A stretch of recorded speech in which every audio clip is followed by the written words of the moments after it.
I woke up to find myself kneeling at Xiaorong's feet. Everyone around me was laughing at me.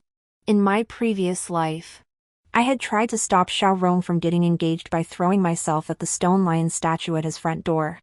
I didn't die, but I was paralyzed for 7 years. During those 7 years, Xiaorong got married, had children, and rose to prominence. Meanwhile, I suffered unbearable pain from bed sores covering my entire body. This time around, I decided to spare Xiaorong and spare myself as well. Chapter 1. I was awakened by the sound of mocking laughter. Opening my eyes, I saw Xiaorong's official boots embroidered with cloud patterns. Looking up, I saw his towering figure and his resolute jawline. He did not bend down or look at me. This scene was one I had experienced in my previous life. At that time, after begging him in vain, I lost my mind and charged toward the stone lion, colliding with it. What did I shout then? Xiaorong, don't regret this. In fact, Xiaorong never regretted it. It was I who regretted it. Over the past 7 years, I heard of his marriage, his children, his promotions, and I, alone in bed, enduring the stench of incontinence and the agony of bed sores, died in despair. Xiaorong didn't love me, or rather, he loved himself and his career more. These truths took me 7 years of suffering to understand. Now, I let go of his clothes and stood up, laughing wildly. Miss Zhao, you're not planning to die here, are you? Even if you die, he won't marry you. Who would give up a noble lady to marry a merchant? Exactly. You should have known your place and stopped clinging to him, bringing shame upon yourself. Yes, bringing shame upon myself. Just as Xiaorong said, I was stubborn and foolish. I looked up at Xiaorong, and he was also looking at me. Our eyes met, and I smiled at him before taking a step forward. Xiaorong, I leaned in slightly and said to him, I hope you get what you want and truly find happiness. He froze for a moment, a look of surprise flitting across his face. I didn't want to think about his reaction, nor did I want to stay there. I brushed the dust off my knees and pushed through the crowd. Leaving the area, a murmur of astonishment rippled through the crowd. Why did she suddenly leave? Has Miss Zhao come to her senses? If she can come to her senses and stop clinging to Xiao, I'll kneel and eat the wall. I didn't stop. And under everyone's inquiring gaze, I returned home. 12 years ago, I passed by a dilapidated courtyard and encountered a frail boy. That year, the boy was only 6 years old. Curled up in the corner, skin and bones, the boy looked at me with his dark, piercing eyes, his stubborn gaze evoking sympathy. I begged my father to take him home with us. From that day on, Xiaorong moved into our home and became part of our family. 6 years ago, my father went out to collect payment for goods and was swept away by a landslide while crossing a mountain. His body was never found. My mother fell ill from grief and passed away 3 months later. At 13, I and 12-year-old Xiaorong were left to fend for ourselves. He was intelligent and excelled in his studies. His teacher often praised him, saying he was the reincarnation of the star of literature. Xiaorong did not disappoint us, becoming the youngest person in the dynasty to pass the imperial examinations 3 times in a row and be named the top scholar. On the day of his graduation, we embraced and wept, celebrating that we had finally made it through. Over the past 6 years, Xiaorong has focused on his studies, while I have dedicated myself to managing the winery my father left behind. I rose early and worked late, never getting a full night's sleep, with my hands and feet constantly cracked and bleeding, the pain piercing my bones. Every time I was in such agony, Xiaorong would hold me tightly and grit his teeth, saying, "No matter what it takes, I will make sure you live a life better than anyone else's." Now, we have finally made it through the tough times.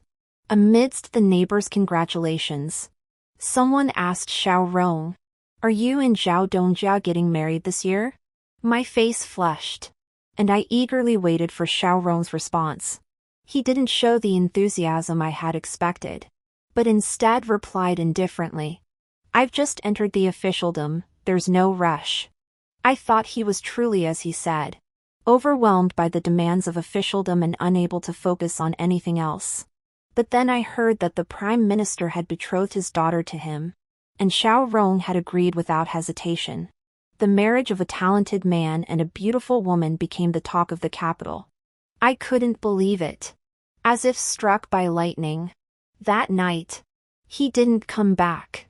He only sent a letter, which read, "Allowing you to live a good life and marrying you are now contradictory. Sister, I'm so tired. I hope you understand." I refused to accept it and refused to give up. That day, I went to the government office to find him, but he wouldn't see me. I waited outside the house he had rented, but he avoided me and didn't even return home. For 3 months, I wandered like a lost soul, haunting every place where Xiaorong might appear.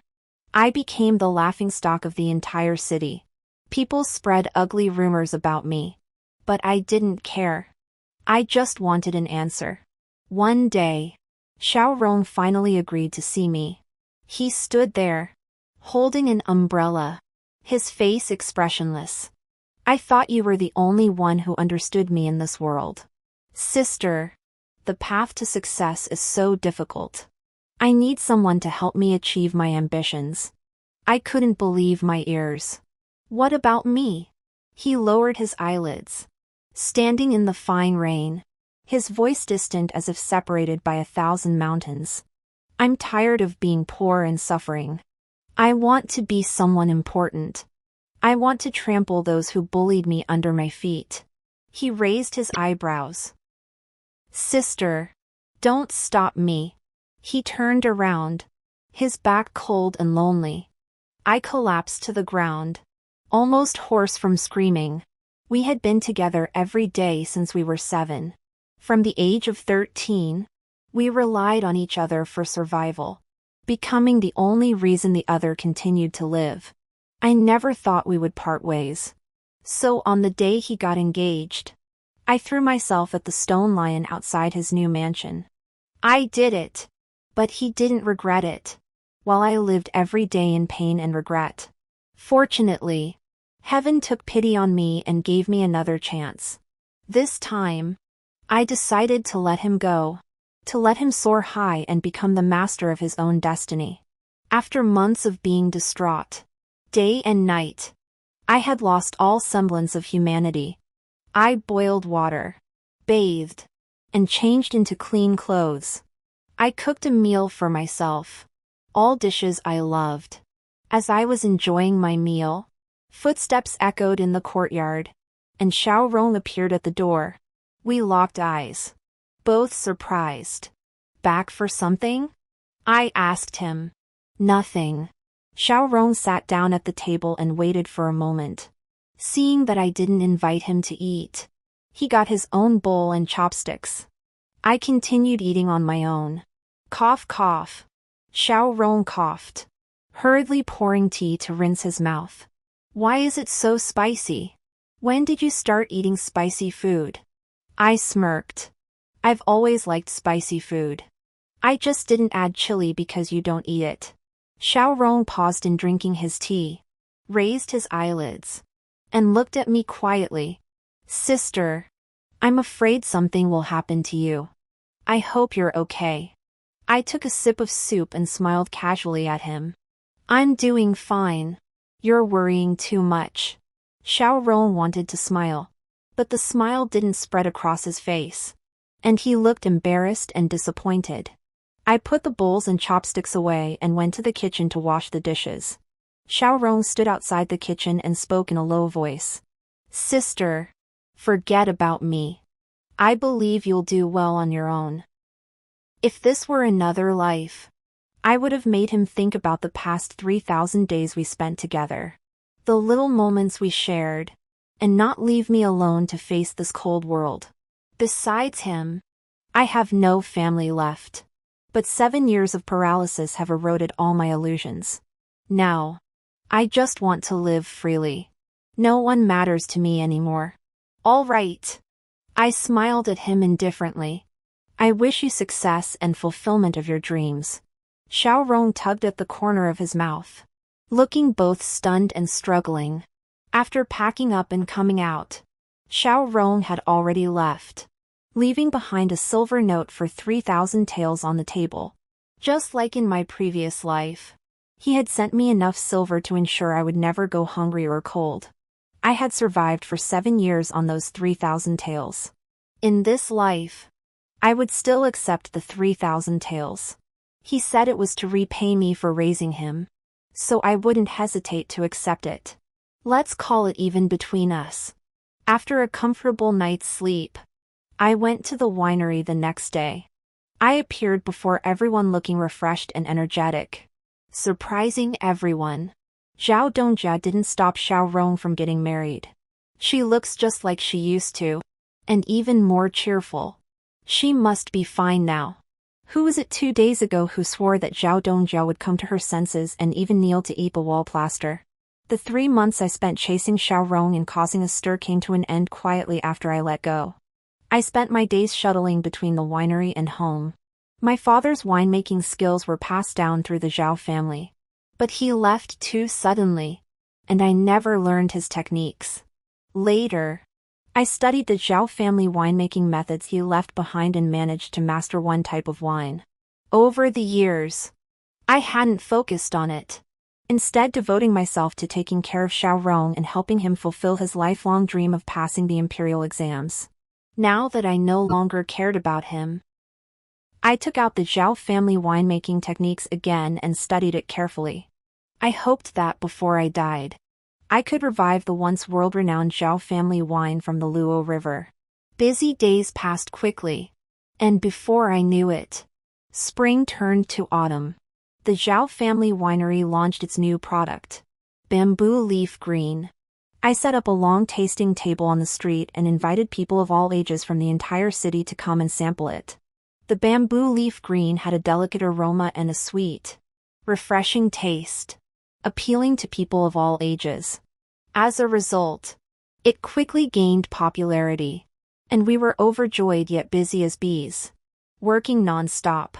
Just as we were celebrating, an order arrived at the winery. The eldest daughter of the Prime Minister's family is getting married, and they want 60 jars of bamboo leaf green to be delivered before the Mid-Autumn Festival.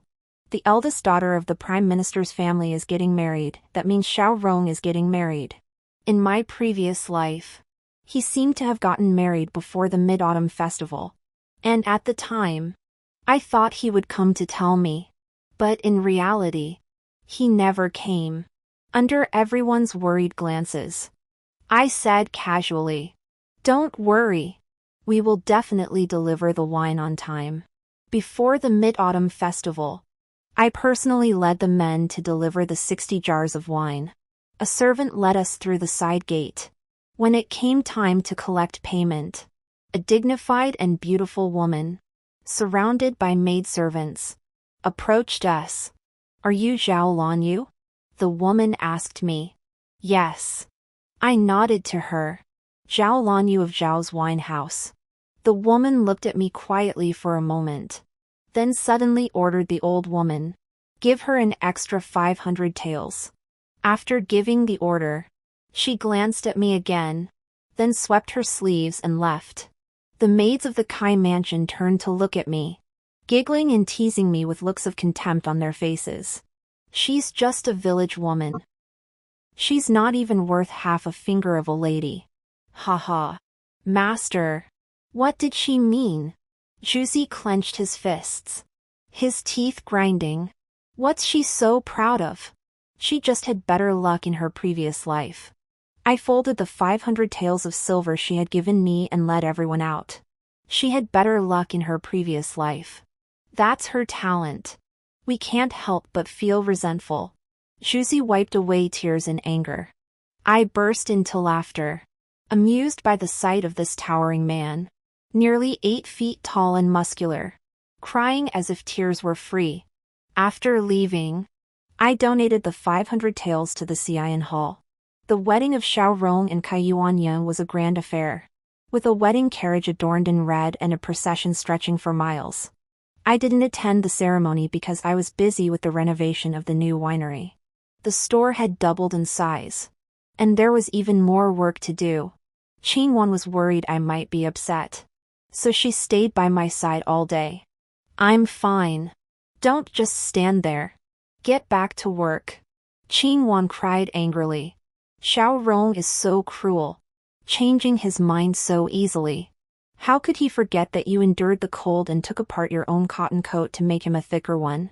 How could he forget that you? I covered Qingwan's mouth and tapped her forehead. You tell me to forget, yet you keep reminding me. What do you want?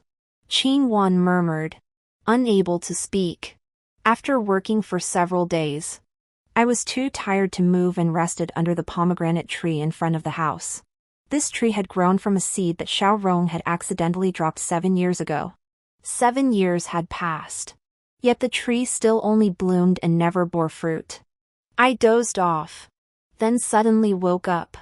I felt someone had been beside me, but when I looked around, there was nothing there. Strange, I muttered, walking to the door. The old gate was swaying slightly. Master! Qingwan ran over excitedly, telling me. A merchant from Qingzhou has come to order 1,000 jars of bamboo leaf green. You must go see him. 1,000 jars, enough to keep us busy for half a year. So for the next 6 months, the 4 of us moved to the distillery and worked tirelessly. During that time, I also perfected the recipe for Leobegan. Ah! Zhuzi inhaled deeply. This wine is truly refreshing. The following spring, when we delivered the wine to Jiangju, we also promoted Zhao's Leobegan in the northern regions. By mid-year, the Zhao family winery had gained a solid reputation. Everyone who saw me smiled and called me Mr. Zhao, begging for a taste of the wine. No one mentioned my foolish deeds from last year anymore. And I hadn't thought about Xiaorong in ages. He didn't even have to go on a field assignment. He was directly appointed as a court official in the capital and is now a high-ranking official of the 4th rank. Zhuzi said enviously. No wonder he wanted to climb the social ladder. He saved himself 30 years of hard work compared to other officials. One day, while delivering wine to the prince's mansion, I happened to see the grandson of Princess Huayang fall off the roof. I caught the child with my bare hands. Princess Huayang invited me to stay for dinner and smiled, asking if I was ready to marry. No. I just want to manage the winery properly. I have no other plans. Princess Huayang was very enthusiastic, saying she would find me a husband. I refused several times, but she wouldn't give up, and I dared not say more, fearing she would think me ungrateful. Come at noon tomorrow, I'll introduce someone to you. Over the next 7 years, I read every official bulletin countless times and heard every rumor circulating on the streets. So, I knew something about Princess Huayang's temperament. She wasn't a kind-hearted person. On the contrary, during the 7-year power struggle among the 3 princes, she had shown herself to be exceptionally ruthless. Such a Princess Huayang, who had saved her grandson, was now enthusiastically trying to arrange a marriage for me. I didn't believe it. My judgment might be a bit hasty, but I couldn't take the risk. The next day, while moving a wine jar, I slipped and it fell on my ankle, fracturing my left foot. What did she say? I asked Qingwan, who had gone to the prince's mansion to handle the matter for me. Qingwan whispered. She was very unhappy. The teacup was on the table, and it clattered, startling me. Princess Huayang's attitude made me even more certain of my judgment. And when I came out, I saw Jing Yongyi. Could the princess have introduced you to him? I frowned, thinking Qingwan's words were highly likely. Jing Yongyi. Though the third son of the Bo family was a notorious playboy, he had already lost 2 wives, and his eldest son was a year older than me. Such a man was certainly not a suitable match. A few days later, I heard the news that Xianxia had married the princess's personal maid. I sighed in relief. I stopped going out to deliver wine and focused on managing the shop. In August, the owner of the neighboring restaurant fell ill and wanted to sell the shop and return to his hometown. I bought his shop. On the day we reopened, all 6 of us were so emotional we cried. In my previous life, after I became paralyzed, the 5 of them struggled to keep the shop afloat for 2 years before they had no choice but to part ways. On the day they left, the 5 of them cried by my bedside. At that time, I also regretted my decision, wondering why I had acted so impulsively and tried to take my own life, harming both myself and others. This life was different. We now had our own shop, a large and spacious one. Selling wine? Suddenly, a young man dressed in a blue bird robe appeared at the door. The blue bird robe was the official attire of the Imperial Guard, the feathered forest guards. Juzi went to greet him. What kind of wine does the official want? And how much? The man ordered 30 jars of old white wine and asked us to deliver them to the West Garden. Juzi took Inquan to deliver the wine, and I stood at the door, anxiously waiting. 2 hours passed, but they still hadn't returned. I leaned on my cane and went to the West Garden with Qingwan. Standing at the gate, Qingwan's legs were trembling. They're just brutal, they shouldn't kill innocent people. Besides, we're just common folk, they have no reason to make things difficult for us. The Imperial Guards are the Emperor's personal bodyguards, answering only to him. And the current Emperor is suspicious and temperamental. So the Imperial Guards, as his executioners, have become a feared presence. Were you the ones who delivered the wine this morning? The gatekeeper's face darkened. Wait here. After another 15 minutes, we were led inside and saw Juzi and Inquan hanging from the dragon gate, beaten to a pulp and barely clinging to life. My head buzzed, and I shouted, "What's going on? Why are you beating them?" There was poison in the wine.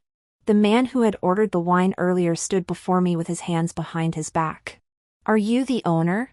You're just in time. Who ordered you to poison the wine? I shook my head. I was just following orders. I didn't know you'd come to buy wine today. Besides, you were there the whole time when we were moving the wine. The man pressed the knife against my neck, his expression fierce. Are you saying I'm framing you? Yes. I raised my neck. Or maybe it was someone from your own group who poisoned it. Either way, we wouldn't poison our own business. You're just being stubborn. The man took a few steps forward and suddenly raised his sword, aiming it at my abdomen. I shouted, "I'll investigate."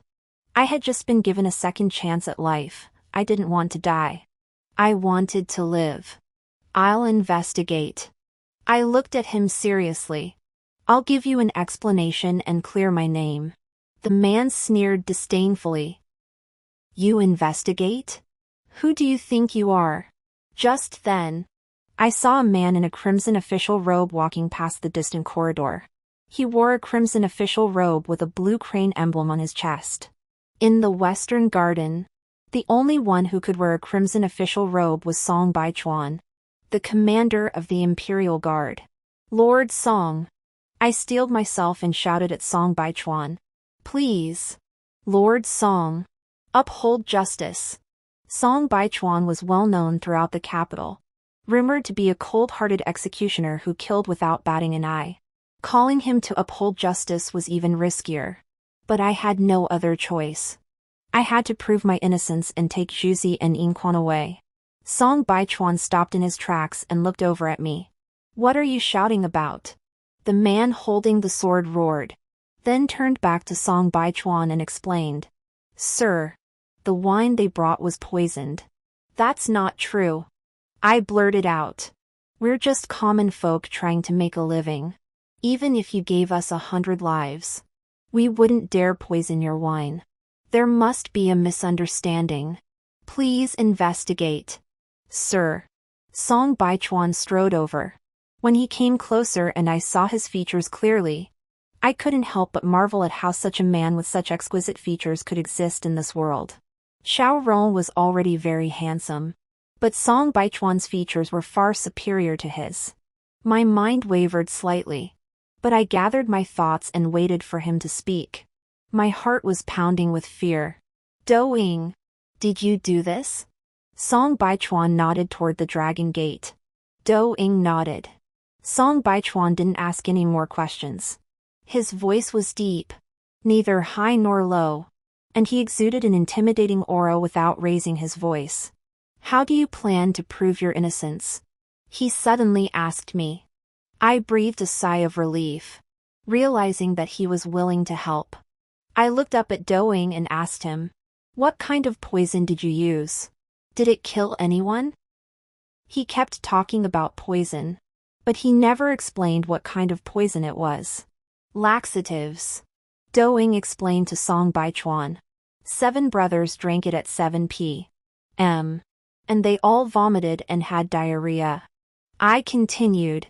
If they were drinking, they should have eaten food. Why are you so sure there was something wrong with the wine? Doing dismissed the idea, saying the food was fine. In the end, Song Baichuan made the decision to inspect the 7 dishes. And they were all fine. The laxative was found in the teapot. If that's the case, get out of here. Doing ordered us to leave. I stood at the door, staring at Song Baichuan. I've heard that the West Garden handles cases fairly and never kills the innocent. Please give my 2 men justice. Song Baichuan looked at me, raised his eyebrows, and just as I was preparing for him to tell me to leave, he ordered Doing. Those who beat people will receive 30 strokes with a bamboo rod. Song Baichuan said expressionlessly. Take the injured to the clinic. The medical expenses will be charged to our account. As he finished speaking, Song Baichuan suddenly asked me, are you satisfied? I nodded. Satisfied. He had already handled the matter fairly, and I dared not ask for more. All right. Song Baichuan turned to leave but suddenly stopped and glared at Doing. You will also receive punishment. Double the punishment. With that, he left. I stood in the courtyard as the autumn wind swept in, and I couldn't help but shiver. Doing had someone take Zhu Zi and Yin Xiao to the clinic, left 200 taels for medical expenses, and left. I was so scared. Qing Wan wailed. The Western Garden is so terrifying. I collapsed onto a chair, my feet throbbing so badly I couldn't stand. But compared to the terror I had just experienced, it was nothing. Zhuzi and Yin Quan were recovering from their injuries, so I had to go out to deliver wine. As I moved around, I overheard some news. Qin Yongyi's newlywed wife had been tortured to the brink of death and had hanged herself. Xiao Rong had been promoted again, and Kai Yuan Yang was pregnant. Qing Wan was still shaken, saying that it was fortunate that I had broken my foot that day and avoided Qing Yongyi. If I had succumbed to Princess Huayang, I would have been the one thrown into the fire pit. That day, while I was loading wine onto a cart, a carriage passed by my door. The curtain was blown open by the wind, and I happened to catch the gaze of the person inside. I quickly lowered my eyes. The carriage stopped not far away, and Xiao Rong and Kai Yuan Yang got out. This location is quite nice, Kai Yuan Yang said, standing side by side with Xiao Rong. They looked well matched, but Xiao Rong had grown much thinner and no longer had the vibrant energy of before. Xiao Rong remained silent. Kai Yuan Yang smiled at him and said, now you can rest assured, she is doing well. Xiao Rong only glanced at me, saying it was cold outside, and told Kai Yuan Yang to return to the carriage. All right. Kai Yuan Yang handed me a silver note for 500 taels through the old woman. Sister, keep this. If you ever face any difficulties in the future, come find us. The old woman didn't hold the banknote tightly and it fell to the ground. Thank you for your kindness. I picked up the banknote and said, but we are currently able to make ends meet. So please don't worry about us. Kai Yuanyo seemed very satisfied. She smiled gracefully and walked away with her head held high. When they were far away, Qingwan cursed loudly. Let's donate the money to Xian Hall, I said. The next day after meeting Xiao Rong and his wife, an unexpected guest came to the shop. Xing Yongyi sat at the counter, grinning and asking me to pour him some wine. If your foot hadn't been injured that day, we would have been married. I despised him, but I had to endure it. After all, running a business. People like him with power and influence could easily make life difficult for me. In the capital, without connections, it was hard to get by. I am a plain and unremarkable woman, I am not worthy of you. Xing Yongyi, however, began to harass me daily at the tavern, behaving in a reckless and frivolous manner. It must be Kai Yuanyang's doing. She knows about the previous arrangement between Princess Huayan and Xing Yongyi, and now she's sending him to harass you. Yesterday, I even saw her old servant watching the commotion across the street. When Xing Yongyi came again, I was busy reconciling the accounts. He suddenly grabbed my hand, pulled me toward him, and kissed me. Marry me. I will treat you better than Xiaoduren ever did. I struggled to restrain myself from smashing the abacus on his face. Instead, I smiled and poured him some wine, casually asking, Third Master, what can copper be used for? He had been grinning, but upon hearing my question, he immediately sobered up. What copper? Where did you see it? The other day when I delivered wine, I saw a boat on Qingying Lake with a lot of copper on it. I wiped the table and muttered. The ship was about to sink. Xing Yongyi's eyes darted around, and he stayed only for a moment before hurrying away. 2 days later, Xing Yongyi was arrested by the Imperial Guards. I didn't know if his arrest was related to the copper on the ship, but I knew that the copper was related to Xiao Rong. If it was related to Xiao Rong, it was related to Kai Shoufu. And if it was related to Kai Shoufu, it belonged to the second prince. I just didn't know why the Imperial Guards would get involved. Could the second prince be secretly minting coins? But what would he need so much money for? To raise an army? I felt a vague sense of unease. 2 days later, I was in the backyard trying out some new wine when a group of people strode in. The matter I had been worrying about for days had finally arrived. Zhao Dongjia. Song Baichuan walked in casually, stopping in front of the wine vat. He examined the wine while asking me, was it you who told Xing Yongyi about the copper in Qingying Lake? Should I tell him? But I didn't know how serious the charge of the copper was, and whether I would be implicated. But after a moment's hesitation, I whispered, yes, sir. It was I who told him. He was the commander of the Imperial Guard, nothing escaped his notice. It was better to admit the truth than to lie and risk being exposed. Perhaps it would leave a good impression of my honesty. Song Baichuan had been casually sniffing the wine, but now he stopped and looked at me, his phoenix-like eyes flashing with surprise. He probably didn't expect me to admit it so readily. Have you heard about how I harassed Xiaoduren and blocked his way for 3 months? Song Baichuan didn't respond, so he must have heard about it. A few days ago, I encountered Xiaoduren and his wife. The next day, Xing Yongyi suddenly came to harass me.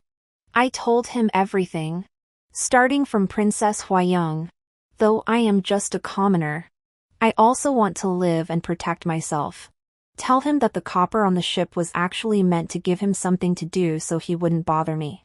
I dared not say that I hoped Xing Yongyi would be suppressed by the second prince, leaving him no time to harm others.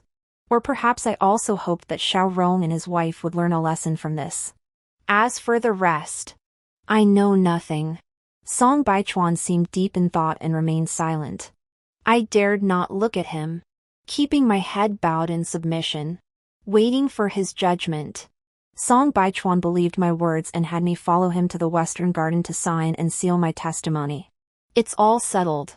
You may go now, he said without looking up. Mr.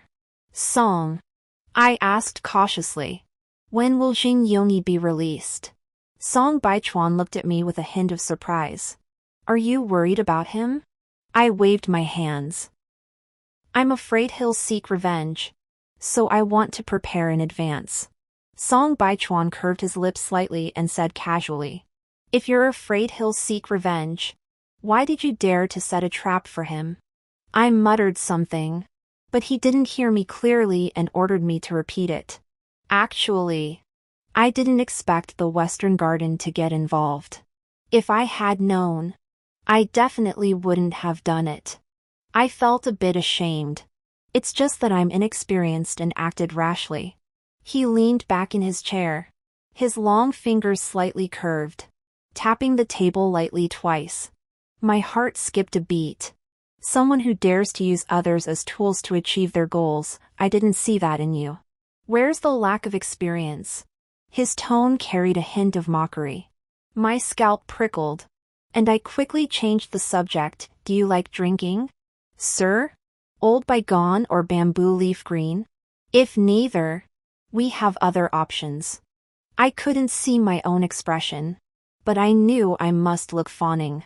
Just now, I suddenly thought that if I could curry favor with Song Baichuan, even if Xing Yongyi were released from prison, I wouldn't have to fear him anymore. After all, he not only commanded the Western Garden and was the Emperor's confidant, but he was also the son of the Wei Kingdom's duke. Over the past 136 years of the Great Zhou dynasty, the Wei Kingdom's duke's mansion had produced 3 renowned generals. Its status and power were not something that ordinary meritorious families could compare to. Perhaps my intentions were too obvious. For Song Baichuan's expression grew stern, and he said nothing, staring at me until I felt uneasy. Are you afraid of me? He asked me. Your reputation precedes you. Of course I am a little. You're honest, he said with a smile, and his smile was so handsome that I was momentarily dazzled and stared blankly. By the time I came to my senses, he had already returned to his expressionless, aloof demeanor. I don't usually drink, but if there's some good food to accompany the wine, I can have a few cups. Song Baichuan replied. Was he willing to curry favor with me? I'm a good cook. Should I bring something over tonight? I couldn't contain my excitement and didn't bother to hide it. You're in such a hurry. Song Baichuan suddenly stood up and walked toward the door. I have something to do tonight. Let's do it tomorrow night. He took 7 or 8 steps before reminding me. I don't have any food restrictions, but I do like spicy food. Yes. Yes. Yes. I followed him, responding. Song Baichuan walked ahead with his hands behind his back. For some reason, I felt that he was in a good mood at that moment. The next morning, I began preparing the dishes to accompany the wine. Though they were called side dishes, they were actually quite elaborate, especially for someone like him, a young master from a distinguished family who had been raised on fine foods. He could tell the quality of something with just one taste. Therefore, the dishes couldn't be too meat-heavy or too vegetarian, nor should they be too elaborate. They needed to look simple on the surface but require a lot of time and effort to prepare. They had to be low-key and elegant to show my sincerity. So I made Yunying noodles with 16 ingredients, meat floss with several kinds of meat, and chestnuts that were charcoal grilled to perfection, then stewed in broth and baked. 5 dishes, taking the entire day to prepare. When they were served, Song Baichuan was surprised. He pointed at the noodles. Yunying noodles? I nodded. You've put a lot of thought into this. He ate slowly, and I stood beside him with the wine jug, waiting to pour him more. But he finished all the dishes without touching a drop of wine. He put down his chopsticks, his gaze falling on my wine. "Thank you, Mr. Zhao. However, I have business to attend to today and should not drink." I said it was no problem. But he looked at the table full of dishes. "Since these are just side dishes, there's no need to be so elaborate." I continued to smile flatteringly. "I was afraid you wouldn't be used to it, so I put in some effort. It wasn't troublesome." He leaned back in his chair, looking at me leisurely. "If you plan to send me food every day, do you intend to stay in the kitchen from morning till night?" I was speechless, as that was definitely impossible. He was amused by my expression, tugged at the corner of his mouth, and stood up. I was just about to go out. "Shall I give you a ride?" I quickly cleared the dishes and followed him. He walked at a leisurely pace, with me trailing behind, while the other Imperial guards from the Western Garden followed at a respectful distance. The group was highly conspicuous, drawing stares from everyone on the street. I suddenly realized that Song Baichuan had intentionally escorted me back. By the time we finished the walk, everyone would know that I had a good relationship with Song Baichuan. Who would dare to bully me now? Thinking this, my steps grew lighter. Song Baichuan suddenly turned to look at me for no apparent reason. I startled, quickly composed myself, and followed him obediently. The next day, when I brought him food again, I prepared several dishes I was truly skilled at. He said he liked spicy food, so I added some chili peppers. He seemed to really like it, finishing all 4 dishes and even clearing his plate of rice. Unfortunately, he still didn't drink any wine. "Sir." A guard rushed in, saw me, and stopped mid-sentence. Song Baichuan grabbed his sword and rushed out the door, instructing me, "Wait for me for 2 hours." I hurriedly agreed. He left, and I tidied up the table, sat down by it, and began to look around his room. His room was large but empty. The front part served as a study and office, while the back was partitioned off by 8 screens, which seemed to hide a bed. "Does he sleep here?" "The Wei Kingdom's mansion is so close, doesn't he go home to sleep?" As my gaze swept across the room, I suddenly noticed a sewing basket under the bookshelf. Inside was a long robe. I picked up the garment and saw that the sleeve had been torn open, with a needle and thread still attached. However, the stitches were very clumsy. I put the robe back in place just as he returned. As he entered, a strong smell of blood followed him, and his front and hem were splattered with bloodstains. He glanced at me, then followed my gaze to his own clothes, furrowing his brows before leaving without a word. A moment later, he returned, having bathed and changed. I breathed a sigh of relief. "I'll have someone send you back," he said, pausing for a moment. "There's no need to bring food anymore." I wanted to ask why, but his expression was too stern, so I held back. Sir." I pointed to his sewing basket. "Do you need me to sew it for you?" He raised his eyebrows.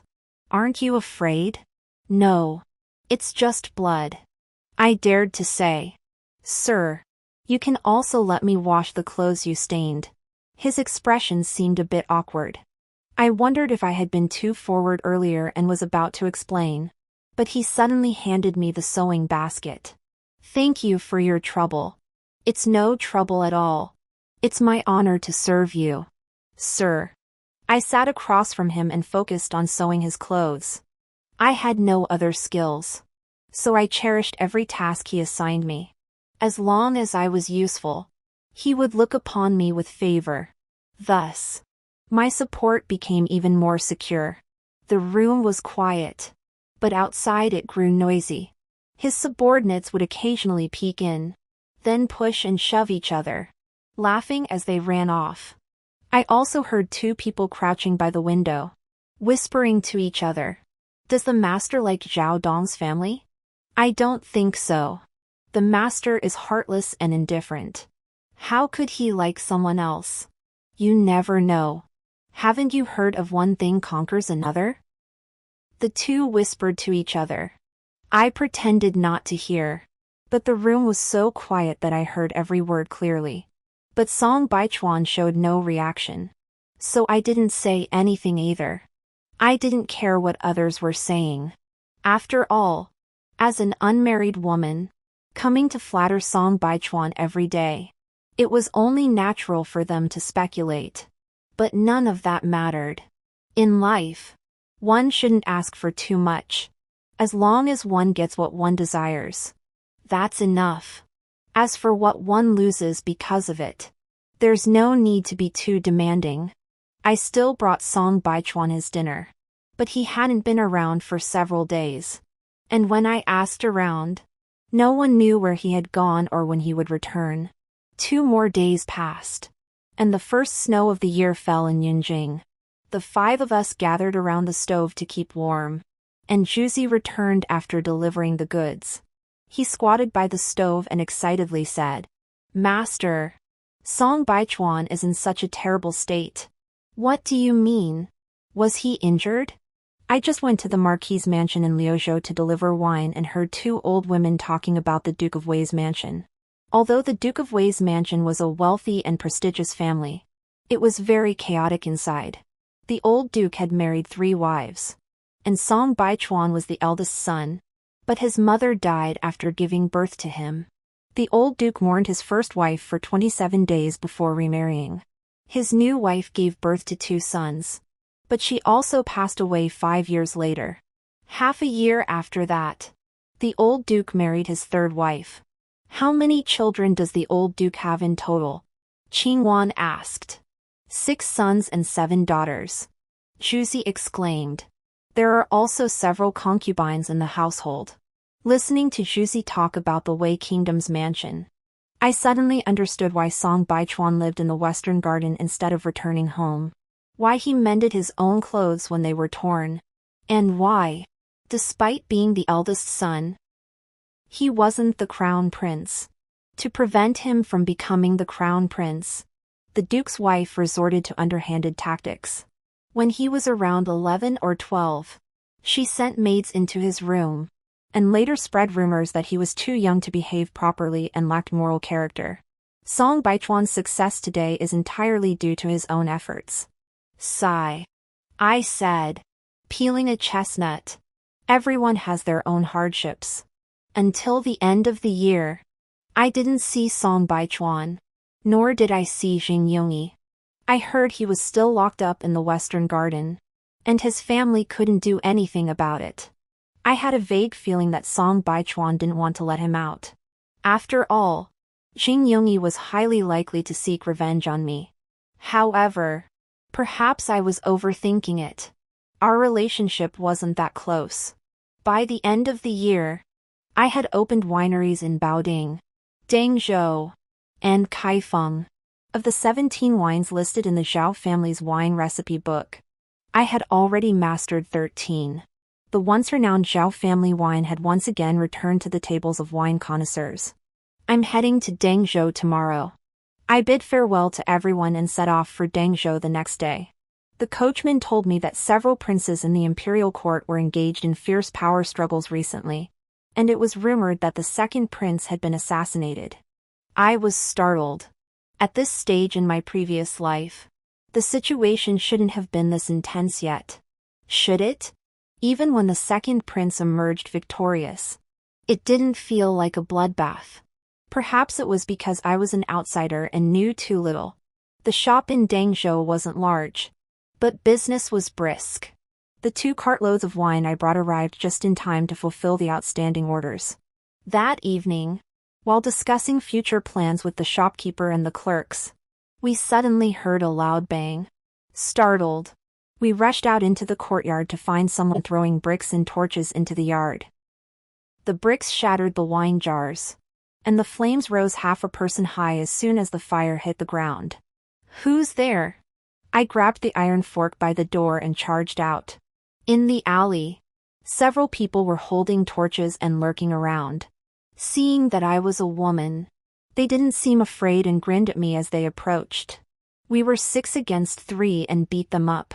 But we lost over a dozen wine jars. After that, people harassed the winery every day. It's the people from the Su family winery. They think we're stealing their business. The shopkeeper said. Master, the local thugs aren't easy to deal with. Let's just endure it. Endure what? I won't endure it. If they want to use underhanded tactics, I can too. That night, I threw stones and torches at his winery. The next day, the Su family came to confront me, demanding to know if I had thrown the torches. If you have evidence, sue me. If you don't, deal with the consequences. I said coldly at the door. If you want to keep this up, we'll all go down together. I planted the iron fork in the doorway. I wasn't afraid of anyone. The Su family members suggested we sit down and talk. I know the types and prices of the wine you sell. I compared the two families' wines. Your wines are mainly cheap, but they're all strong spirits. I said, this is what I'll do. I'll remove my family's old white wine and strong spirits from the market and focus on selling milder tasting wines. How about that? The Su family agreed. The commotion subsided. Everyone praised me for being so bold at such a young age. I couldn't help but laugh and cry. How could I not be afraid? I just had nowhere to hide. When you have no safe haven, you have no choice but to charge forward. Whether it's a mountain of knives or a sea of fire, you can't stop. Actually, when I set the fire that day, I thought of Xiaorong. Remember that time when someone else bullied our shop?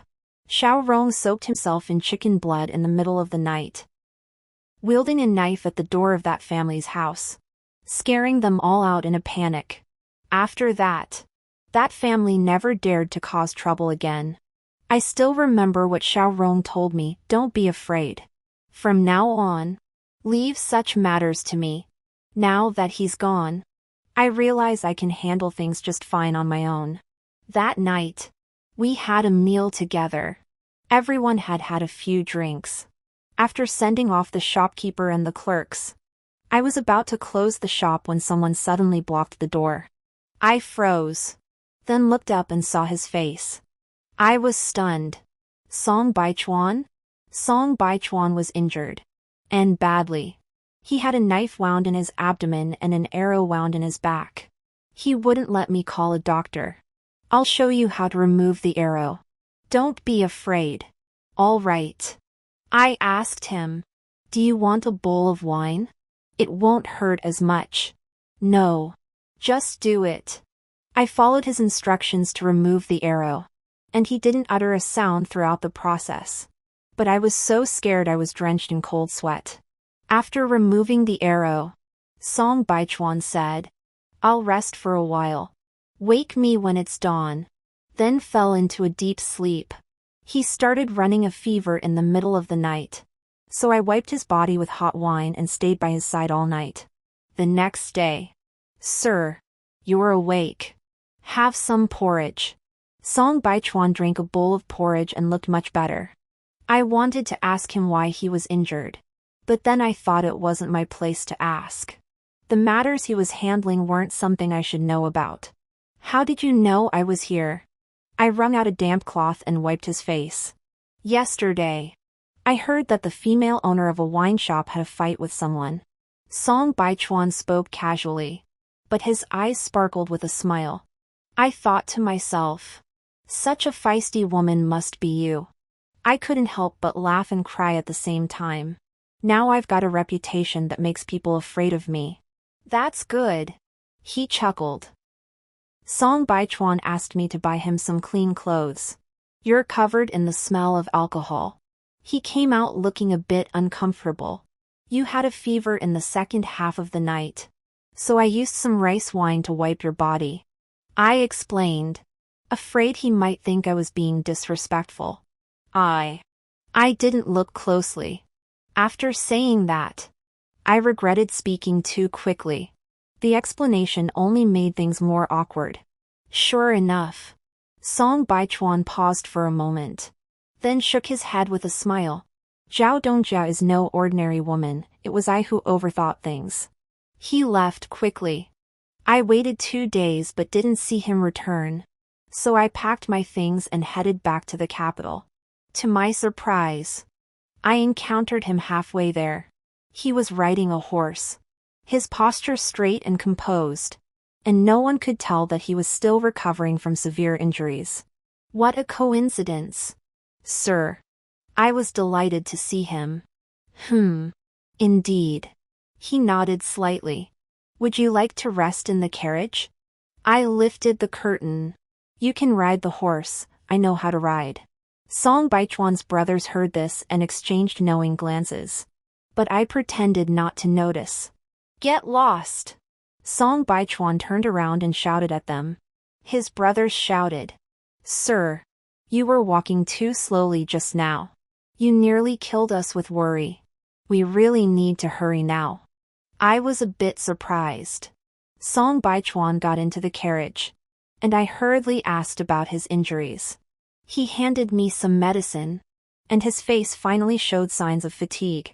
Please help me change the bandage. The carriage was cramped, and I knelt behind him. When I lifted the bandage, I couldn't help but gasp. Though it had been several days since he was injured, his wounds hadn't healed at all, they had actually worsened. You're really pushing yourself too hard. Sir. I sighed.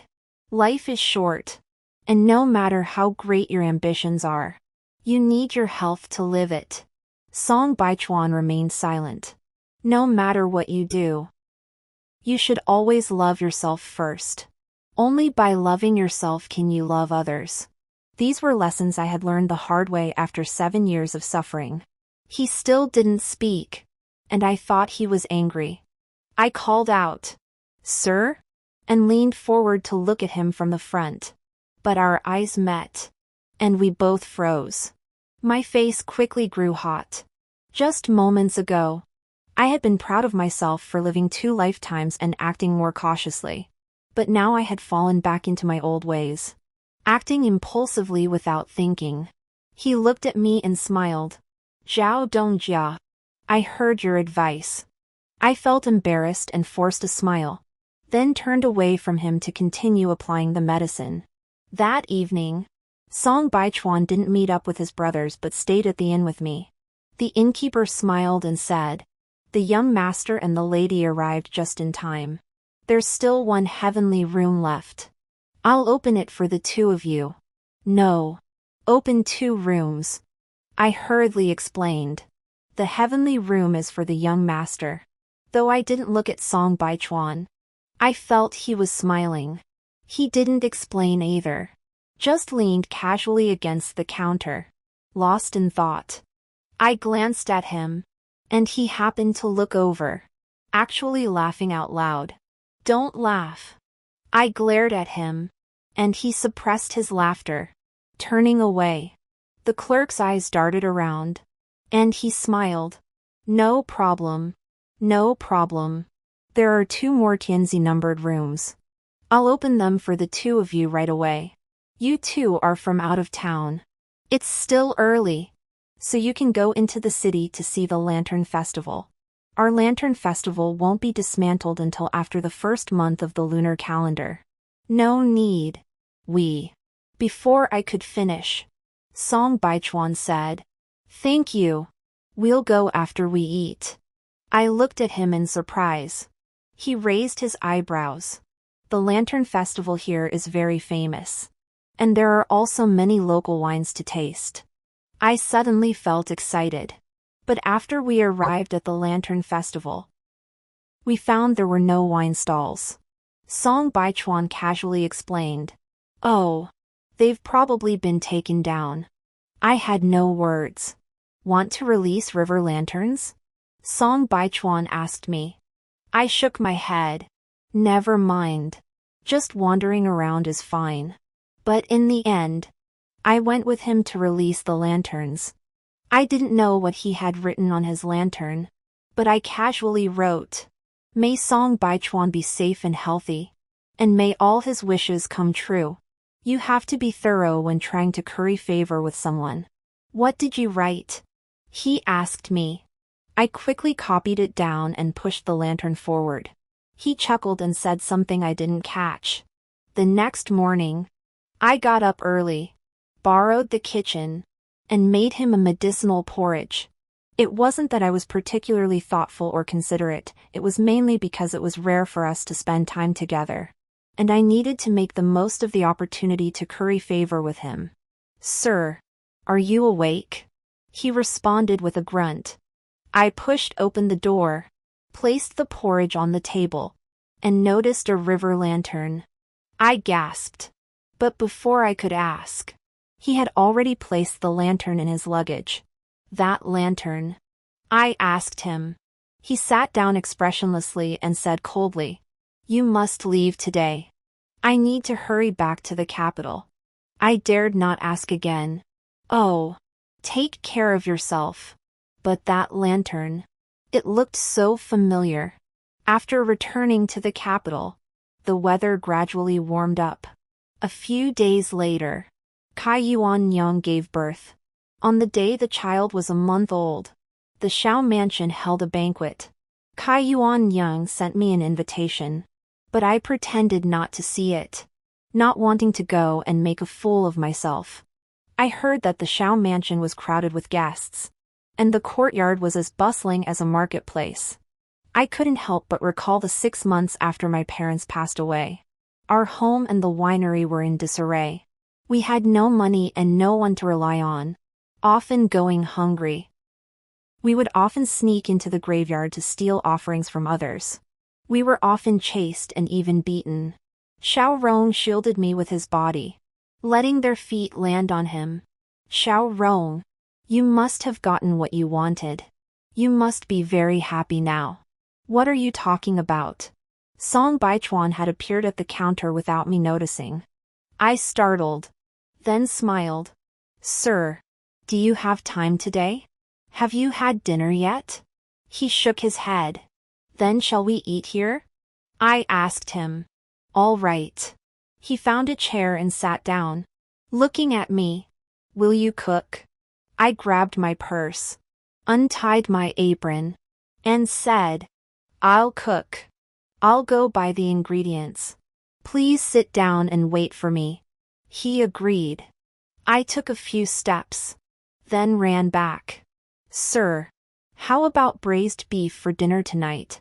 He stared at me intently, so seriously that he didn't respond for a moment. Sir? I waved my hand in front of his face. He snapped back to reality and nodded. Anything is fine. Qingwan helped me in the kitchen, and in the evening I made 8 dishes and a soup. Song Baichuan sat down, but everyone else stood around watching him eat. If you're all going to stand there, then I'll leave, he said. We all sat down, feeling a little awkward at first. But Song Baichuan asked for a glass of wine, and after everyone had 2 glasses, the atmosphere loosened up. The 6 of us chatted away, talking about trivial matters. When buying meat, you should buy from Aunt Lu. Her pork is tender, Qingwan said. There's a difference in pork? Song Baichuan sipped his wine and asked with a smile. Qingwan nodded and didn't forget to clink glasses with Song Baichuan. You're like a celestial being, you wouldn't understand these things. This meat? The difference is huge. Seeing that Song Baichuan was willing to listen, I didn't stop them. I propped up my cheeks and listened happily. All 6 of us were drunk. When Song Baichuan left, we staggered to the door to see him off.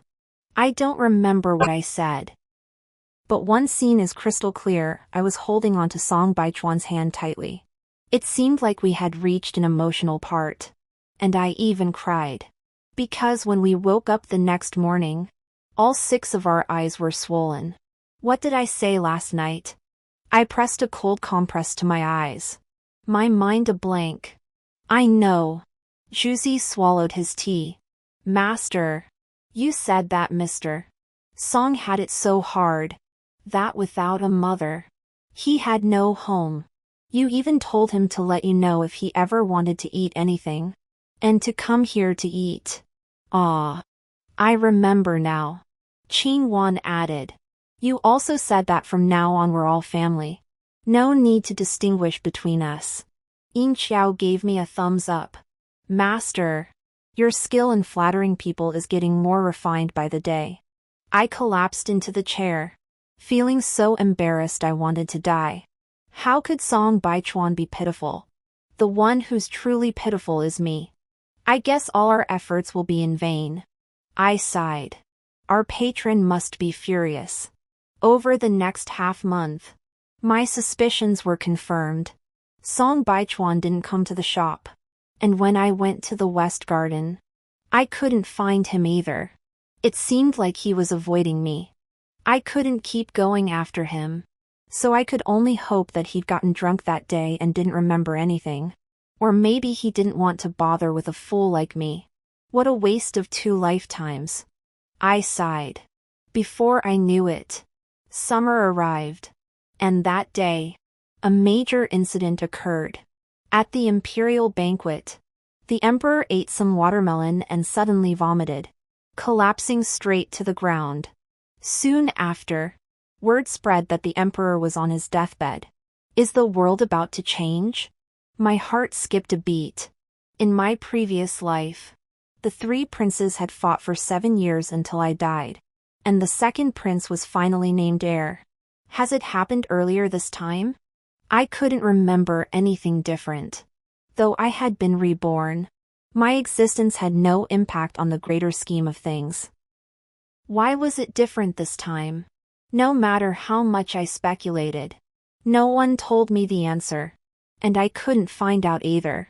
The Western Gardens seemed busier than usual, with people in bluebird robes rushing out of the city. And sometimes even the sound of galloping horses could be heard in the middle of the night.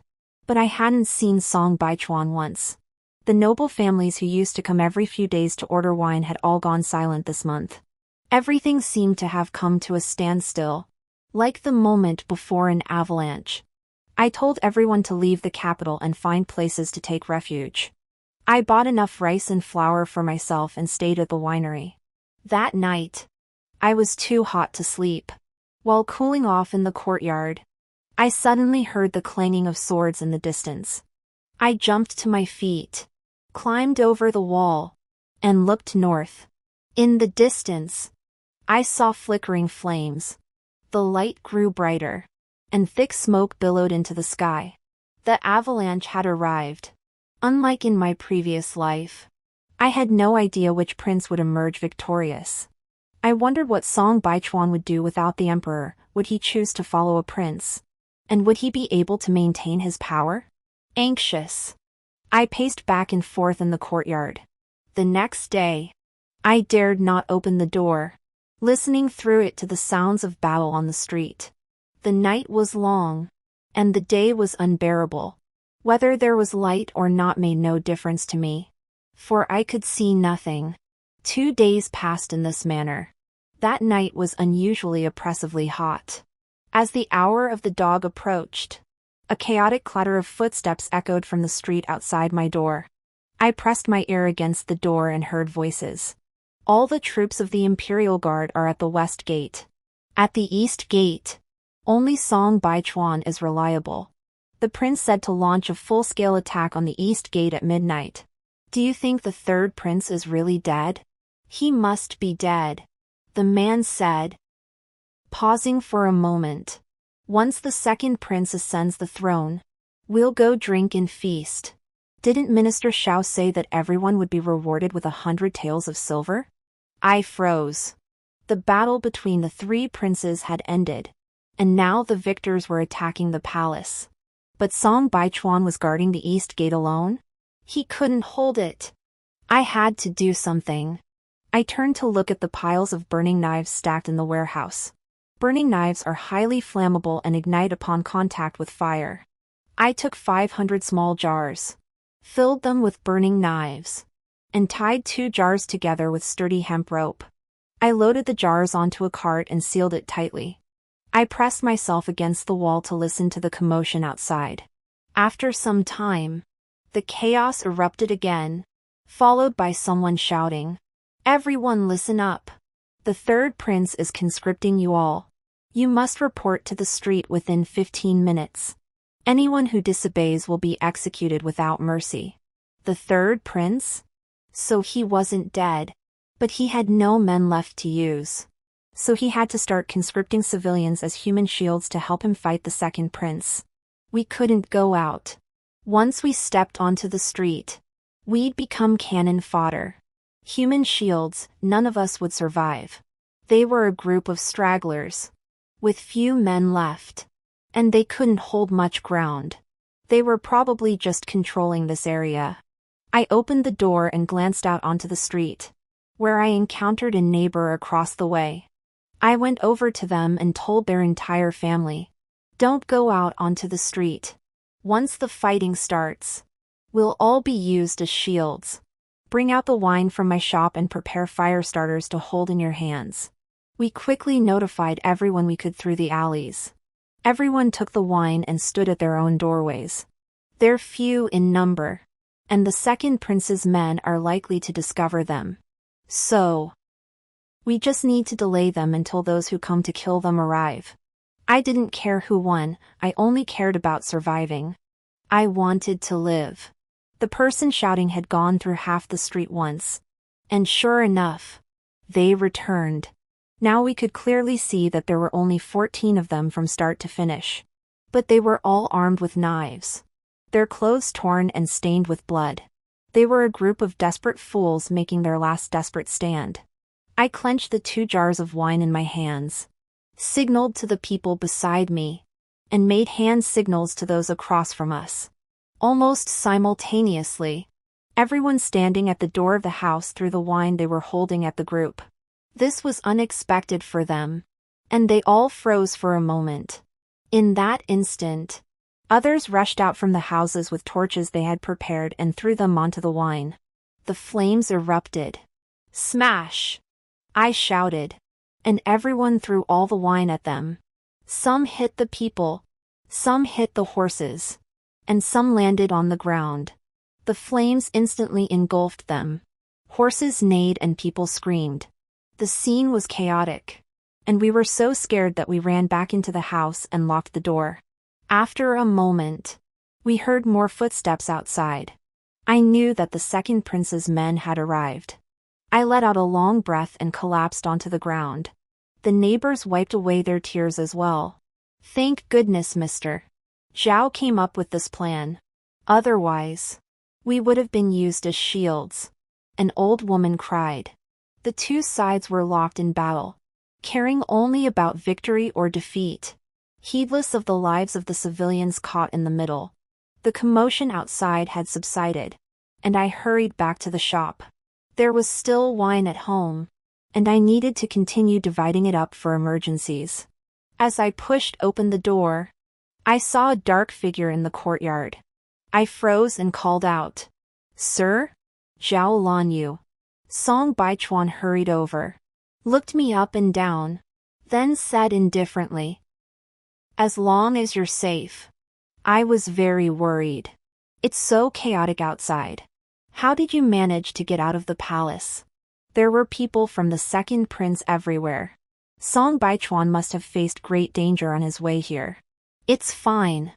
I took a back alley." He brushed it off. "You did well earlier. You truly live up to the name of Zhao Dongjia." I couldn't help but laugh and cry at the same time. Then I remembered what I had overheard earlier. I heard that the second prince started attacking the east gate at midnight. I know. I'll head back right away. I had been panicking and scared, but seeing him and hearing his words, I calmed down too. "Lock the door and don't go out. Everything will be fine tomorrow." He stood before me, silently staring at me. The clear moonlight cast his weary face clearly into my eyes, and I obediently replied, "All right. I understand." He pushed the door open and left. I placed my hand over my heart. Sitting in the courtyard, my mind felt like it had been covered in dough, chaotic and disoriented. and I didn't even know what I was thinking. Hiding in the empty storeroom. I didn't know when I had fallen asleep. When I woke up again, the sky was clear and calm outside. If it weren't for the deliberately washed-out streets and the bloodstains splattered on the doorframe, I would have thought that everything that had happened before was just a fantasy. A few days later, the emperor issued an edict, appointing the fifth prince as the crown prince. I was both surprised and not surprised. The 5 princes fought over the crown, and the fishermen reaped the benefits. The 5th prince emerged as the ultimate winner. The most cunning was the emperor himself. By feigning illness, he tested the loyalty of his 3 sons and a group of rebels. Said Mr. Wang, the storyteller. The struggle between the clam and the heron benefits the fisherman? Juicy had just learned the phrase, and here it came in handy. I glared at him, and Juicy sheepishly shut up. It's okay. We're just discussing among ourselves, it won't get out. Mr. Wang said. The 2nd prince is dead, and Kai Shoufu and the others have been sent to the censorate. Mr. Wang said this, glancing at me. Is Zhao Dongjia asking about Xiao Daren? He asked me meaningfully. I nodded. Xiao Daren is not involved. Not only that, but he has been promoted. I couldn't believe it. If that were the case, wouldn't it mean that Xiao Rong wasn't actually part of the 2nd prince's faction? How could that be? He and his father-in-law were on the same side, weren't they? I was completely confused. Things were completely different from my previous life. That night, I had a dream. In the dream, I was back in my previous life, paralyzed in bed. I was always alone in the room, but I could always feel someone outside the window. I asked who was there, but no one ever answered. I woke up from the dream and saw a figure outside the window. Who's there? Who's outside? I asked. Sister. It's me. Xiao Rong called out to me through the window. I pushed open the window and looked at him in surprise. How did you come here? Is something wrong? He had lost a lot of weight, and his once elegant and luxurious robes now hung loosely on his frame. Ill-fitting. Sister, he said, his eyes red and his voice choked with emotion, just as it had been 2 years ago when he left me. Can I come in? I have something to tell you. I poured him some tea, and he looked at the teacup, seeming a bit surprised. Sister, I'd like some black tea. We don't have any. I've never liked black tea, and I haven't bought any since you left. He had never liked green tea and only drank black tea since he was a child. If there was no black tea at home, he would only drink plain water. I hadn't forgotten his habits, but I hadn't followed his wishes. He looked at me, hesitating to speak, yet seeming a bit wronged. I pretended not to notice. Speak. What brings you here? He said.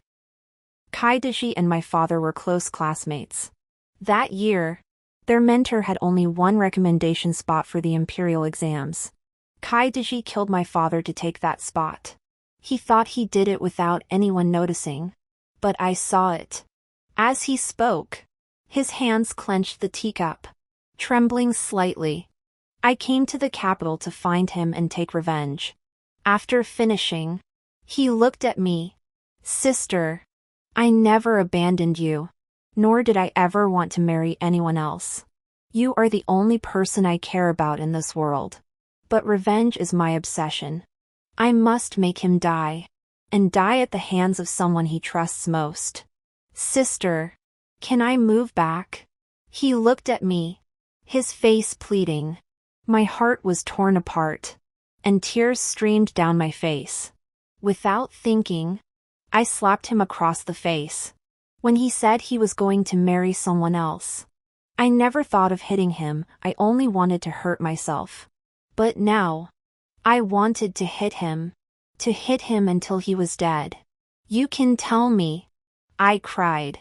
Do you think I'll betray you? Or do you think I'll drag you down? No. I don't want to drag you down. He knelt before me, grabbing my hands. I'm afraid if I fail, I'll drag you down too. If you can forgive me, hit me. Hit me hard. Just forgive me. Sister. My chest felt like it had been struck by a heavy blow. Dull and painful. But I couldn't utter a single word. I pointed at the door and after a long time, I said, "Get out!" I couldn't forgive him. And I couldn't forgive myself. The me from my previous life was so foolish. Utterly foolish. Xiaorong didn't leave, he knelt outside my door. I couldn't sleep either. The memories of 10 years of companionship flashed before my eyes as if they were yesterday. But the despair and pain of every day after I was paralyzed in my previous life were also vividly etched in my mind. I fell ill with a high fever. I only knew that someone was feeding me water by the bedside and that many people were talking. I kept dreaming. In my dreams, I saw myself with a sprained ankle, and Xiaorong was carrying me on his back. I saw him teaching me to read.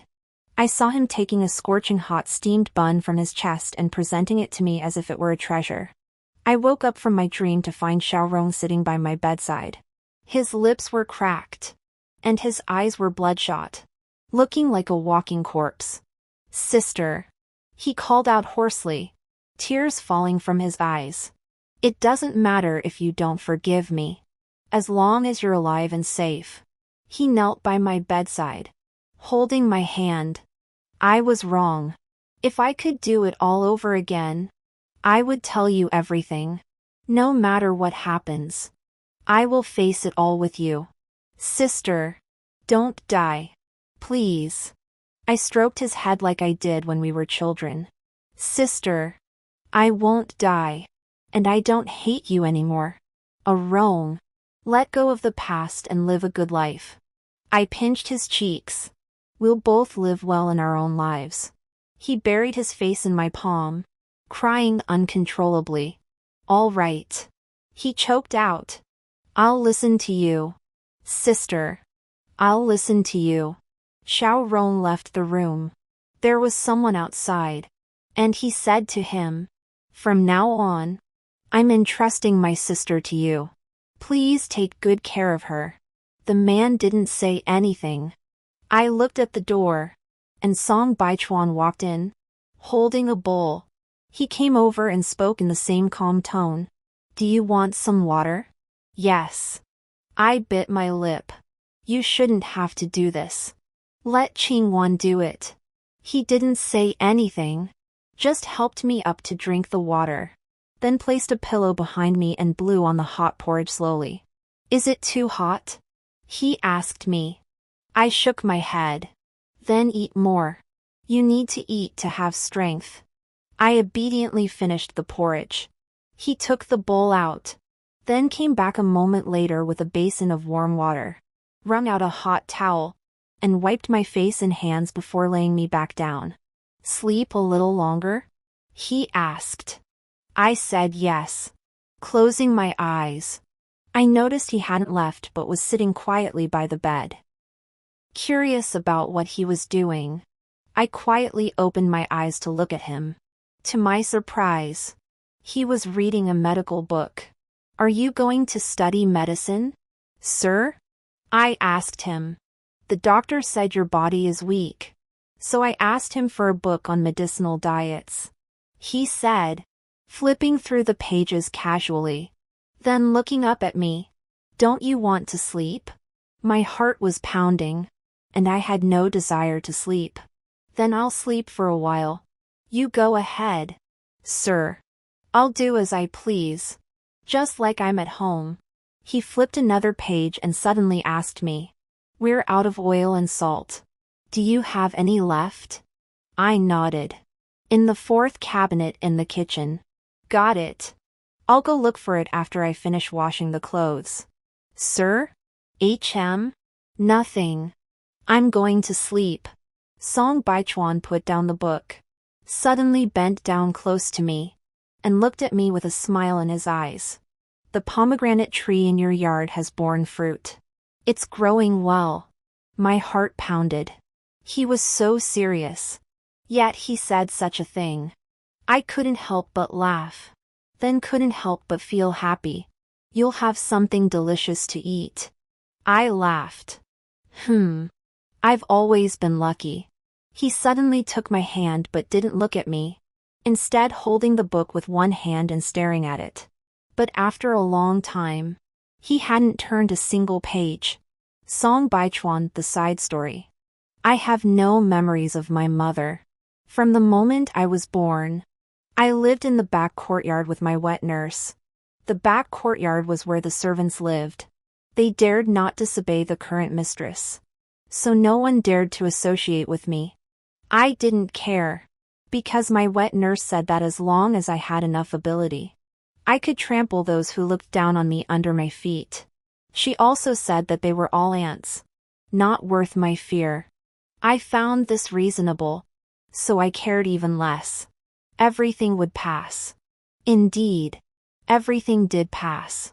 I became the commander of the Imperial Guard, though my reputation was tarnished and I never received the title of prince. Yet those who saw me still dared not act lightly. My life was both turbulent and calm. Whether killing or being killed, I was prepared for both. Until one day in the Western Garden, I heard a clear voice calling my name, stubborn to the point of recklessness. That woman was intriguing. Her feet were swollen so badly they had burst through her shoes. Yet she walked steadily the entire time. Though her fingertips trembled with fear, she maintained her composure in speech and action. This reminded me of myself. When I was 7 or 8, I was the same. My father wrongly accused me, and I followed him for 3 days, begging him to listen to my explanation. Even when he punished me, it didn't work. Later, I thought of myself back then as naive and stubborn like a bull. But it was also pitiful. I never thought our paths would cross again.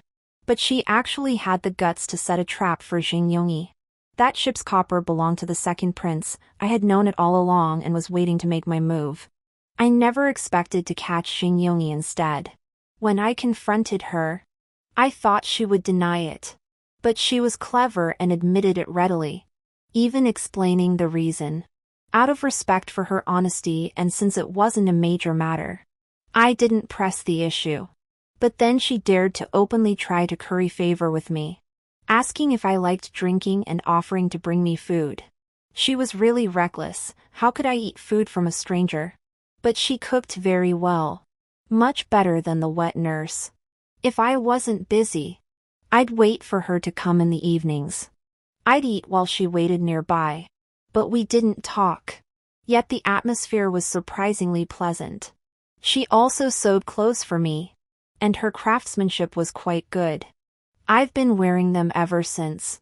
But unfortunately, I was very busy and didn't think of her for a long time. Until that incident. While in Dangzhou, I heard that the female owner of a winery had gotten into a fight with someone. And I immediately thought of her. So after I was injured, I went to find her. With her there, I felt inexplicably at ease and slept soundly. The next morning, she calmly told me she had wiped my body with rice wine. I felt a bit shy, but she was so calm that I felt like a naive youngster. On the way back, I waited for her, and sure enough, I saw her. She invited me to share the carriage, and I gladly agreed. Riding in a carriage was indeed more comfortable than riding a horse. When staying at the inn, the clerk mentioned a single room, but she hurriedly explained, which I found amusing, and she even glared at me. He paused, a look of surprise flitting across his face. In the evening, we went to release river lanterns. I asked her what she had wished for, but she seemed nervous and quickly pushed the lantern away with water. I was curious, so I had my men catch it and bring it to me. I looked at the 16 characters on the lantern and couldn't sleep all night. I didn't quite understand this emotion, but it felt itchy and uncontrollable. The uncontrollable feeling grew stronger, so I went out of my way to find her. She was delighted to invite me to stay for dinner and asked if I wanted braised beef. She and her staff had a few drinks and chatted loudly all night. But it was lively. It felt like home. From childhood to adulthood, I had never been part of such a lively gathering. It turned out that being in such a place felt like this, warm and comforting. When I left, Zhao Lanyu actually grabbed my hand and said she felt sorry for me, that I had such a hard childhood, and that if I ever wanted to eat something delicious, I should tell her. I really wanted to see her reaction when she sobered up and realized what she had said. It must have been interesting. That night, the remnants of the third prince's followers came out to cause trouble. I heard where they were and knew her shop was there. The winery was her life, she would never leave it. Reason told me I shouldn't leave the palace. But I did anyway. Seeing she was safe, I finally felt at ease. But she was so brave, she even led the neighbors to kill those remnants and save themselves. I helped her secure a reward from the emperor and asked him to write a large plaque for her. After everything was settled, I went to find her. Since she wasn't at the winery, I went to her home. The door was open, and after hesitating for a moment, I went inside. I overheard her conversation with Xiaorong. I knew about their relationship. They had been together for 10 years, with deep feelings and strong bonds. But this had nothing to do with me. I liked her, and she didn't know yet. I had to tell her and let her make a choice in front of me. She made her choice, calling out my name in her dream. Xiaorong heard it too, and she looked pitiful. But she didn't deserve sympathy. When she woke up, her eyes sparkled when she looked at me. She liked me too. Actually, I should have known all along. After all, in that river lantern, she had already expressed her feelings for me. Xiaorong told me to be good to her. Does he even need to remind me? Given his way of handling things, he has no right to remind me. I love Zhao Lanyu. I've made up my mind about her. Of course I'll treat her well, with all my heart, for the rest of my life. And